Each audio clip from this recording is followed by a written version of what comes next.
Why must video creation be so hard? I always see slides like this. Yeah, how much time does it take to do like a 15-minute explainer video? And then somebody tells me, yeah, like 16 hours, like 2 days of initial design, 3 days of scripting and voiceover. Then we do some animation work and a lot of other design, and we do the production and editing process, and you end up with 147 hours for an explainer video. And I'm always like, wait, what? How am I supposed to create like 3 videos of those per week? Yeah, and I don't want to diss on people who are investing a lot of time in creating really awesome video productions. But for us growth marketers, that's not gonna cut it. Yeah, once in a blue moon, we want or need such a video, but we need to step up and be consistent and really produce something that helps. So I figured out there are some hurdles that seem to make it so hard, and I want to really address those and help you to get over them. So let's look at those little hurdles that might be the reason why video creation seems to be so hard. The first one is, oh my God, I need to stand in front of the camera. My hair looks weird because of Corona, but trust me, this is not my worst hair day. I shared a really fun picture during the last analytics meetup workshop today with me having super long hair in 2008, which was super weird. But I used to have this in the beginning. Standing in front of the camera, it was like, yeah, I'm nervous, I don't feel comfortable, it feels unnatural. Do I really have to, and I hear this a lot with the teams I'm working with, that they're afraid of this medium called video. This is the only point where I have to say, it's 2020, you have to get over it. There's never been a time where it's easier to create video, and never a time where it's more important to give your community the ability to really connect with you. And you just can't build trust with text as well as with video. I always think a good text should come also with a video, and a video should come with a good text. But today, all of the social media platforms, they prefer video because it has the highest engagement rates. People will listen to you longer. They will engage much more deeply with yourself as the representative of your company and your product. And they will start to trust you because it's really hard not to be real. Yeah, on live. I'm live here. If I fuck up, I fuck up. That's it. Yeah, but that is so much more authentic than the super polished bullshit that you see from big brands. Nobody wants to see this stuff anymore. Look at YouTube, look at Instagram, and you will see a world that is much more authentic than the super polished stuff that we see that costs like 50,000 euro to produce 3 minutes of video. So sorry to say, this point is a get over it. This is the time for video point. The second thing is setting up the camera equipment. And a lot of people I talk to, they're a bit afraid of like, what kind of camera type do I need? Shouldn't I just be using my phone? How can I make this easy? And this is what I prepared for you today, where we look exactly at this setup that I'm looking at now, and I'm going to break it down to you and tell you what advantages and disadvantages you have when you have like a semi-professional setup as this, and if you just go with the iPhone, yeah, or the Android phone.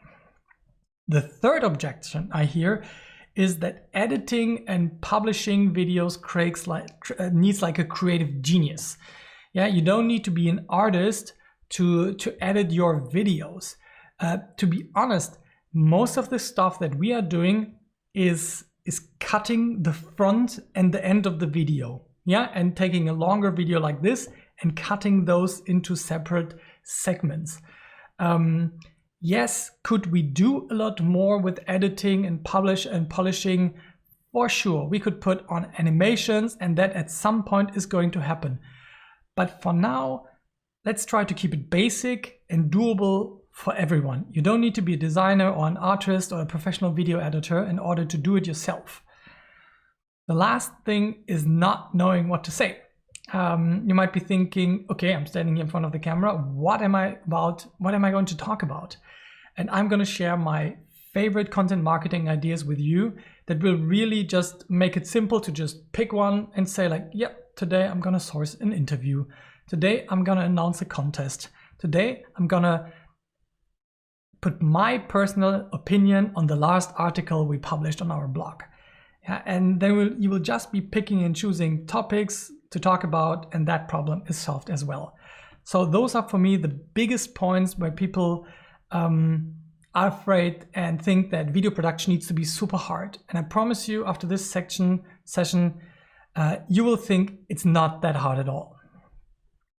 So, but we have to keep some things in mind. Yeah, as I said, I really want to recognize the people and the professionals who put in hours and hours and hours into their video production. And I think it's absolutely commendable if that's your commitment to excellence. And if you ask my team, trust me, I do have a commitment to mastery and excellence. But we have to keep the goal in mind. So what do we want to do? We want to reach our audience, the potential customers. We want to connect with them, and we want to build our brand. And in order to do that, we cannot just publish one video every 3 months. I'm aiming for 1 to 3 videos per week. And each of those videos is between like 1 and 15 minutes long, ideally 10 to 15 minutes. That is what I currently believe is the best way to go for a content marketing strategy. And if you look at our LinkedIn, our Facebook, our Instagram, IGTV, our YouTube, that is exactly what we are doing for quite a long time for now. And it's working really well. 99% of all the people we are working with are coming through the meetup and the videos. And we hardly have to do any outbound sales work because of that. So it's so worth it. That's the goal. Yeah. And it has to work on a small company budget. Yeah, I don't want to explain any setups that cost like 50,000 euros. Yes, maybe with a MacBook and the original camera and everything, and you would start from complete scratch, you would might maybe end up around 4,000 euro. But a lot of stuff like a MacBook or a laptop at all, you already have those, and you don't need to buy those again. So I try to keep the cost as low as possible. So with that goal in mind, this is the clear path to really lower the amount of effort it takes to create cool videos. So first of all, you have to have a setup where you can press record at the push of a button and you're ready to go. And you can press stop, cut the beginning and end, that's it. The second thing you need is to reduce your editing time. When I hear YouTubers talk about editing, it's like, yes, when I record something for half an hour, it takes 6 hours to edit. And I'm like, yes, I'm sure you can do it that way. I personally don't have the time. I don't think you have the time.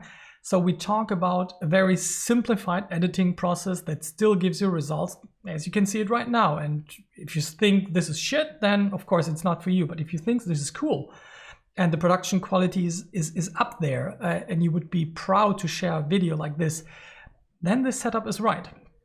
And the third thing you need to do is you have to have a set of video content ideas ready to go. And each section of this series within this video creation meetup is going to cover one of those points. Yeah, so I'm looking forward to see you in the next video, or if you watch the live stream, you can go straight through. So in summary, yeah, video creation doesn't have to be that hard if you follow the 3 rules I explained, but the execution part is the interesting one, the best practices, and that's what we're gonna cover now.